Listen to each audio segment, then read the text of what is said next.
Welcome guys, মালবিকার রান্নাঘরে আপনাদেরকে সবাইকে স্বাগত।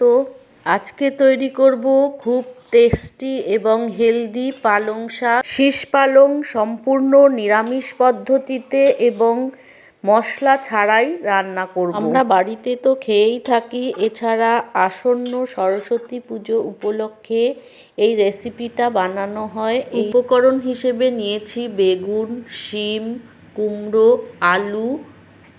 শীষ পালংটাকে ভালো করে কেটে ধুয়ে নিয়ে চলে এসেছি, আর মোটা ডাঁটাগুলোকে একটু আলাদা রেখেছি। কড়াইতে 3 চামচ মতো তেল দিয়েছি, দিয়ে দিলাম পাঁচফোড়ন। পাঁচফোড়নের গন্ধটা খুবই ভালো লাগে। দিয়ে দিলাম শুকনো লঙ্কা। এবার আমি কেটে রাখা ছোট ছোট টুকরো করে রাখা আলুগুলো দিয়ে ভেজে নেব। রেসিপিটায় আমার সঙ্গে থাকুন। যদি আপনাদের ভালো লাগে একটা লাইক করে দেবেন। লাইক, কমেন্ট, শেয়ার এবং সাবস্ক্রাইব করে আমার পাশে থাকবেন। গ্যাসের ফ্লেমটা মিডিয়ামে রেখে আলুগুলো মিনিটখানেক নাড়াচাড়া করে ভেজে তুলে নেব। আলুটাকে সাইড করে রেখেছি যাতে ওর মধ্যে এক্সেস তেলগুলো চলে আসে। এবার আমি কুমড়োটাও একটু মিনিটখানেক নেড়ে নিয়ে তুলে নেব।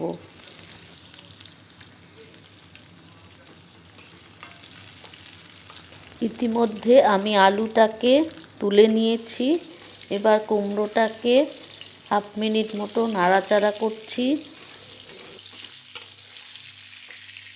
এবার কুমড়োটাকেও সাইডে রেখে শিমগুলো আমি একটু নাড়াচাড়া করে নেব। হাফ মিনিট মতো নাড়াচাড়া করব শিমটাকে। একটা আলু সেদ্ধ করা ছিল, সেই আলুটাও এর মধ্যে দেব, তাই এর মধ্যে দিয়ে ভেজে নিচ্ছি।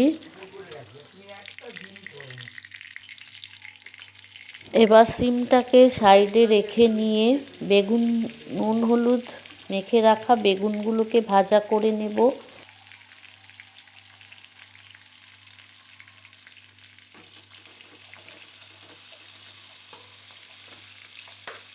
শিমগুলোকে তুলে নিচ্ছি।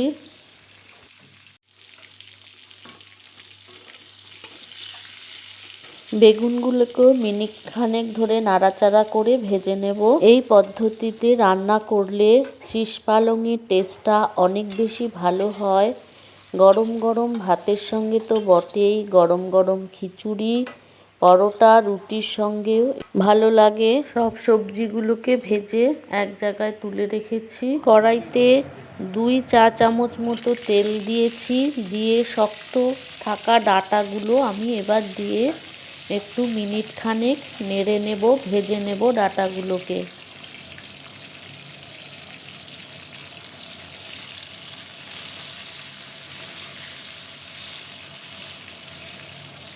ইতিমধ্যে আমি দিয়ে দিলাম 2-3টে কাঁচা লঙ্কা ভেঙে।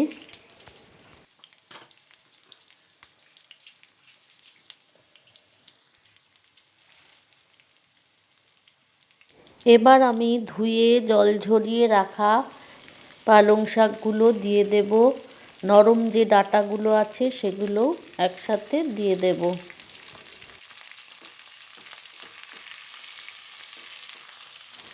পুরো পালং শাকটা দিয়ে দিলাম পরিমাণ মতো নুন আর পরিমাণ মতো হলুদ। 1/4 চামচ হলুদ দিয়েছি। এবার আমি একটু নাড়াচাড়া করার চেষ্টা করব, কারণ কড়াইটা ভর্তি হয়ে গেছে, একটু বাদেই কমে আসবে এগুলো। এবার কয়েক সেকেন্ড আমি একটু ঢাকা দিয়ে রাখবো, তাতেই পালং শাকটা কমে যাবে। কয়েক সেকেন্ড পর এবার দেখুন কতটা কমে এসেছে। এবার নাড়াচাড়া করে দিচ্ছি, উলট পালট করে দিচ্ছি পালং শাক ডাঁটাগুলোকে।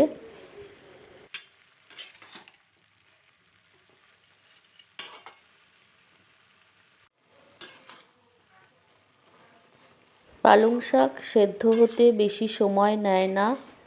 বেশিক্ষণ আগুনের তাপে এটাকে রাখলে এর রঙটা নষ্ট হয়ে যায়, খুবই তাড়াতাড়ি হয়ে যায়। ওই জন্য ডাঁটাগুলোকে আগে দিলাম, একটু সেদ্ধ মতো ভাজা ভাজা করে নিলাম। এবার আমি সবজিগুলোকে দিয়ে দেব। শুধু বেগুনটা তুলে রাখবো, বেগুনটা একটু পরে দেব। সবজিগুলোকে দিয়ে আবার নাড়াতে থাকবো। আমি সবসময় গ্যাসের ফ্লেমটা মিডিয়ামে রেখেই রান্না করি, তাতে রান্নার টেস্ট অনেক ভালো হয়। হাই ফ্লেমে দিয়ে তাড়াহুড়ো করে কিছু করলে তাতে টেস্ট খুব একটা ভালো হয় না, আর তেলও বেশি পরিমাণে খরচ হয়। গ্যাসের ফ্লেমটা মিডিয়ামে রেখে মাঝে মাঝে সবজিটাকে নাড়াচাড়া করে দিচ্ছি। প্রায় হয়ে এসেছে, তার আগে আমি বেগুনটা দিয়ে দিলাম। বেগুনটা দিয়েও আমি মিনিটখানেক একটু নাড়াচাড়া করব।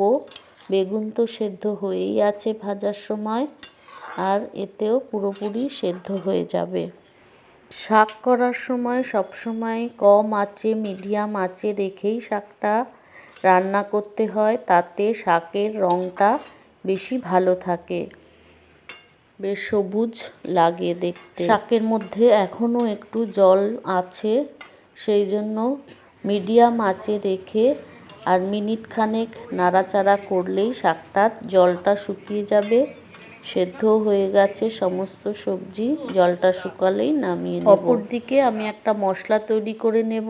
কড়াটা ভালো করে গরম করে 2টো শুকনো লঙ্কা আর জিরে, সাদা জিরে দিয়ে একটু টেলে নেব। 1.5 চামচ মতো গোটা জিরে দিয়েছি। এটা ঠান্ডা হলে আমি গুঁড়ো করে নেব। মিনিট 2 নাড়াচাড়া করার পর মোটামুটি শাকটা তৈরি হয়ে গেছে, তেল ছাড়া ভাবও এসে গেছে।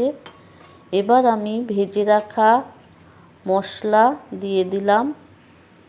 এই ভাজা জিরে গুঁড়ো এবং লঙ্কা গুঁড়োটা এই পালং শাকের তরকারি বা যে কোনো নিরামিষ তরকারিতে দিলে খেতে খুবই ভালো টেস্ট হয়, গন্ধটাও খুব সুন্দর আসে।